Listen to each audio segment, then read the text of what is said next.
بسم الله الرحمن الرحيم السلام عليكم ورحمة الله وبركاته. I welcome you to another episode of our series As-Safaratul Kiram, the series dealing with Tajweed, the art of reciting the Quran. In order to start off our lecture for today, we always give an interesting fact about the Quran.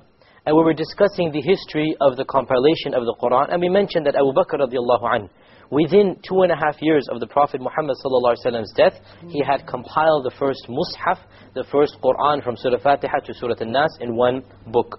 However, this Mus'haf, this Quran was not binding upon the entire Muslim Ummah.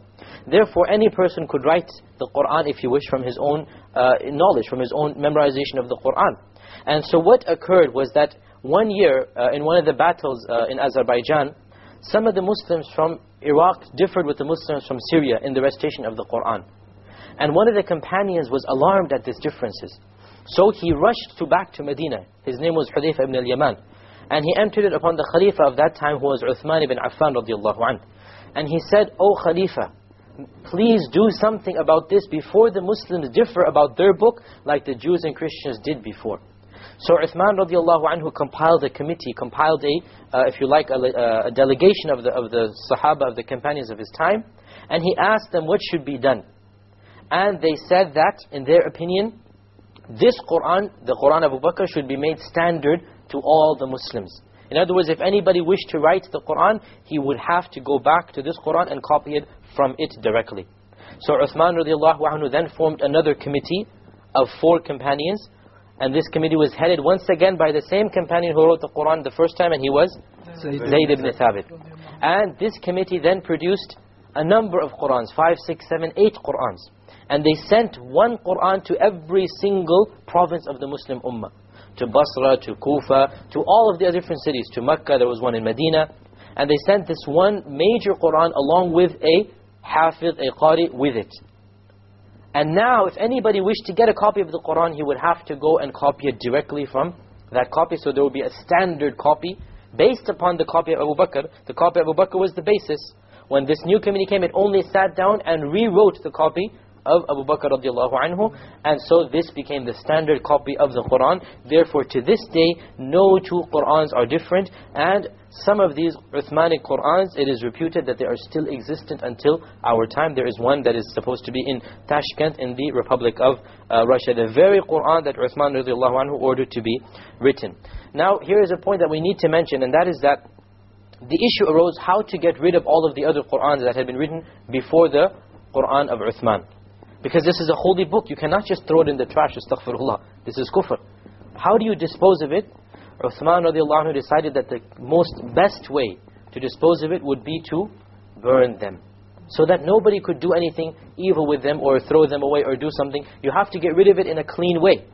So here we have a lot of non-Muslims, when they hear that Uthman burnt the Quran, they put it in an evil light, that it was something sacrilegious that he did. That he tried to get rid of these evil copies of the Quran or these, irreverent copies. No, this is not the case. The exact opposite is true.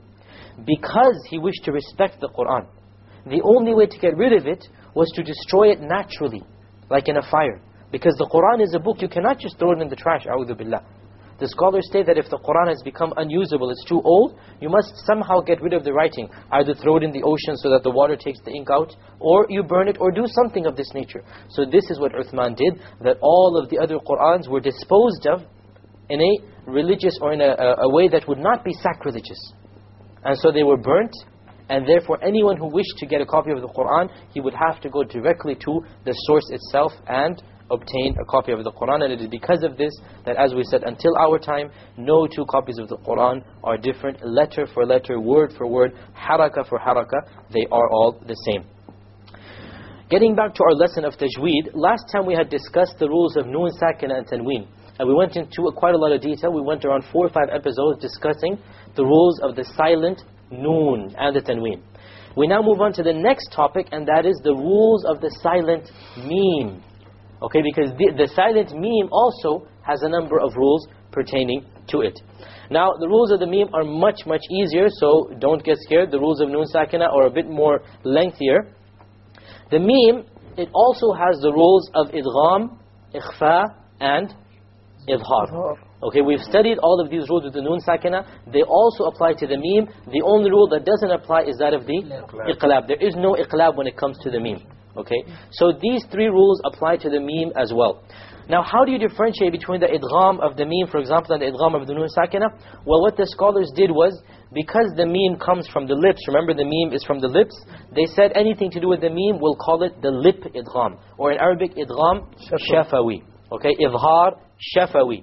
Okay, ikhfa shafawi. The only point is they want to differentiate between the noon sakina and the meme sakina, so they added the shafawi word in order that you know that this is the ruling of the meme. So the first ruling of the meme is idgham shafawi, or the merging of the meme. And because it is a meme, we don't just stop at idgham, we say idgham shafawi. When does this occur? It occurs when the meme is followed by another meme. So when you have a silent meme, once again, all of these rules occur to the silent letters. When you have a silent meme and it's followed by another meme, then you merge them together, and you do this with a ghunna. You merge the first meme with the second meme and do a ghunna on it. Let us look at some examples. We have madha. With a sukoon on the meme, and then madha. Okay, how do you pronounce this? Madha. Madha. You have a ghunna on the meme, and you will make the merging or the idgham, and there will, in the Quran it will be written with a shadda, so you will even know that there will be a merging here. Okay. Another example we have, lakum ma kasabtum. Lakum ma kasabtum. We have the meme sakin followed by another meme here. Lakum ma kasabtum. Here is where the idgham shafawi occurs. And a final example, ara'aytum ma. Once again we have the meme sakin followed by another meme. Ara'aytum ma. You have once again the meme sakin followed by a meme. You merge it together and you have a ghunna. So very easy rule, pretty straightforward. And you can rephrase this by saying anytime you see a meme with a shadda on it, you do a ghunna. You can rephrase it that way. It's very easy. Anytime you see a meme with a shadda on it, this is the sign for you that there is an idgham of the meme, which is idgham shafawi, and therefore you need to do a ghunna here. So this is the first rule, idgham shafawi. The second rule is ikhfaa shafawi, or suppressing the meme sound. But because it's a meme, we add the word shafawi. We don't just say ikhfaa shafawi. Okay. Now, when does this occur? It occurs when the meme is followed by a ba. And once again, you must perform a ghunna. Okay. So when the meme is followed by a ba, you perform a ghunna, and that is called ikhfaa shafawi. Let us see an example here. Hum barizun. We have the meme sakin followed by a ba. Hum barizuna. You have a meme followed by a ba. You make the ikhfa and you have a ghunna. Hum barizun. Another example, let's see. Lakum bihi. We have a meme sakin followed by a ba. Lakum bih. Lakum bih. We have a meme sakin followed by a ba. Once again, we're going to have an ikhfa, and there will be a ghunna. How long is the ghunna, who remembers? Two harakas, or if you like, half a second. It's a very short time, but make sure that it does prolong to that time. If you go at less than that, you will not have a proper ghunna. We have one more example, a bit longer here. فَلَمَّا أَنْبَأَهُمْ بِأَسْمَائِهِمْ. How do we recite this? We say, فَلَمَّا أَنْبَأَهُمْ بِأَسْمَائِهِمْ. Okay, notice here now, we have a meme with a shadda on it. Okay, a meme with a shadda always has a ghunna. Anytime it occurs in the Quran, no exceptions at all. A meme with a shadda is a sign you have to do a ghunna. Okay, here we have a noon followed by a ba. What rule is this? Iqlab. I purposely chose this example because many people get confused between an iqlab and an ikhfa shafawi, because the letters are a bit similar. When a noon sakina is followed by a ba, what do you do? We convert the noon to a meme. This is iqlab. It has nothing to do with ikhfa shafawi. Because it's the same letter, people get confused. It's the ba. Okay, the letter for iqlab for the noon sakina is ba, and the letter for ikhfa shafawi for the meme is ba. So people get confused. They're two separate rules. You just have to look at whether it's noon sakin or meme sakin. If it's noon sakin, then it will be what? Meme. And if it's meme sakin, then you will do the Ikhfaa Shafawi. Okay? So, فَلَمَّا أَنْبَأَهُمْ بِأَسْمَائِهِمْ. Here is where the Ikhfaa Shafawi occurs, with the meme sakin followed by a ba. So this is the second of the 3 rules. We said that there's one more rule that occurs with the meme, and that is with Idhaar, or the clarity. Now what letters are remaining? All of the other letters, the 26 letters of the Arabic alphabet remaining. All of the remaining letters, there is no special rule. No idgham, no shadda, no ikhfa, no ghunna. You just pronounce the meme and move on. Okay, so that's what is called idhaar. For example, we have anhum wastaghfir. Anhum wastaghfir. Anhum wastaghfir. I didn't put a ghunna, I didn't do anything. I didn't say anhum, no, nothing. Also, you have to be careful that the meme is heard, because especially with some letters like waw and also with fa, it's very easy to lose the sound of the meme. You have to be very careful that you pronounce the meme crisp and clear, as I said. Anhum wastaghfir. Likewise, we have lahum a'yun. Lahum a'yun. Once again, the meme followed by a hamza, which is not of the letters of what? Of Ikhfaa, or the letters of Idghaam Shafawi, so therefore letters of Idhaar. And one last example, as-sam'a. As-sam'a. So basically the general rule of meme is that it will be Idhaar, clear, meme sakin. Only when the meme is followed by another meme is when you do Idghaam Shafawi and you pronounce a ghunna, or if the meme has a shadda on it. Likewise, if the meme sakin is followed by a ba, then you will have Ikhfaa Shafawi. Okay, let me now recite some verses of the Quran and you follow along with me. We'll recite Surah Baqarah, verses 62 and onwards. And this is in page 10 of the Madani Mus'haf. 62, verse number 62, page 10.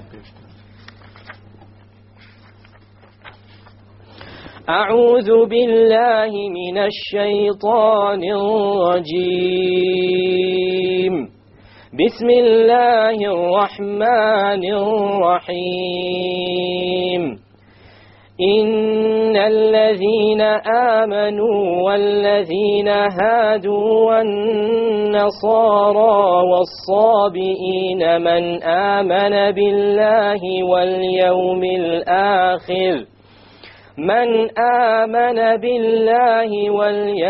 الآخر وعمل صالحا فلهم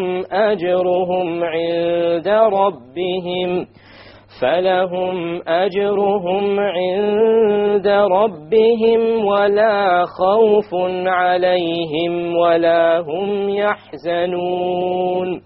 Notice all of the memes here. فَلَهُمْ أَجْرُهُمْ عند ربهم ولا خوف عليهم ولا هم يحزنون. All of them were what? Idhaar, because they are of the letters of Idhaar. Okay, let us now move on to the next verse. وَإِذْ أَخَذْنَا مِيثَاقَكُمْ وَرَفَعْنَا فَوْقَكُمُ الطُّورَ خُذُوا مَا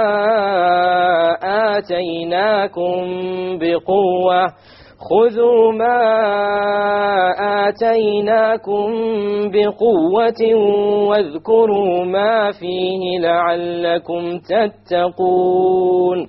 Here آتَيْنَاكُمْ. What did I do here? Ikhfaa Shafawi, because we have a meme followed by a ba. So we have Ikhfaa Shafawi along with a ghunna. ثُمَّ تَوَلَّيْتُمْ مِنْ بَعْدِ ذَلِكَ فلولا فضل الله عليكم ورحمته لكنتم من الخاسرين. Here we have the thumma, mim mushaddad. Mim mushaddad always has a ghunna, always. ثم توليتم mim. Aha, we have mim sakin followed by a mim. So we have idgham. Notice here, mim ba'di dhalik. A noon sakin followed by a ba. So we have iqlab. فلولا فضل الله عليكم here would be إظهار ورحمته لكنتم once again idgham لَكُنْتُمْ مِنَ الْخَاسِرِينَ. Okay, so this is the rules of the meme. Very easy. It's much easier than the Noon Sakina. We said that there is, firstly there would be an Idghaam when Shafawi, when meme is followed by another meme. Then there will be Ikhfaa Shafawi when meme is followed by a ba. And all of the other letters will be Idhaar, which means no special rule applies. We hope to see you next time. Until then, Assalamu alaikum wa rahmatullahi wa barakatuh.